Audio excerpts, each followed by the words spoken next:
Esingizda bo'lsa, men sizlarga o'tgan videomda YouTube va hamda PUBG Mobile o'rtasida qanday qilib pul topishni o'rgatgan edim. Bugungi videomiz undan ham oson bo'ladi, ya'ni dizayn. Orqasida anchagina daromad qilsa bo'ladi, ammo siz haligacha kulgili videolar qo'yib yuribsiz. Bugungi videoda men sizlarga YouTube orqasidan top 3 ta eng zo'r pul topish yo'llarini o'rgataman. Do'stlar, yangi turnirga start berildi. Tedim turnir rasmiy kanalida do'stlar 150 ming so'm ajraltiring va bunda qatnashishlaring mumkin.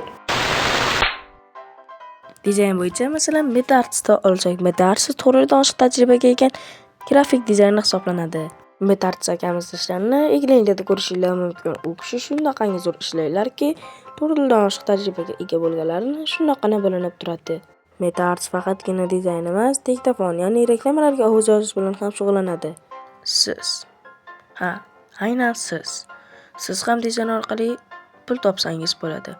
Ammo siz buni qila olmaganingizdan keyin motivatsiyangiz o'ladi, ammo siz buni qila olasiz.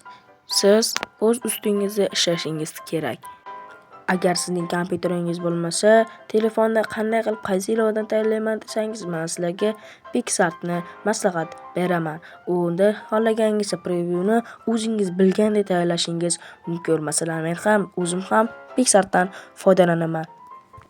PicsArt'ning silkasi opsiya va kommentariyada bo'ladi. Sizga ikkita preview berishdi. Siz birinchisini tanlaysizmi, ikkinchisini tanlaysizmi? Avvalo sizga hech kimda yo'q nom kerak bo'ladi. Dizaynmi yo boshqasimi? Yo'q. Eng yaxshi tanlov sizning ismingiz bo'ladi do'stlar. Ismingiz orqasiga dizaynda yozasiz.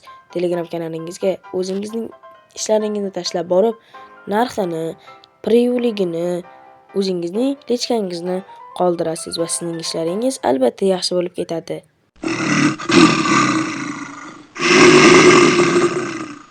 Do'stlar, bugungi tushmal videom sizlarga yoqdi degan umiddaman. Hammangizga rahmat. To'xtang. Qayerga ketyapsiz? Hatto like bilan obuna bo'lib keting. Tekin-ku, motivatsiyamiz o'lmasimiz ham.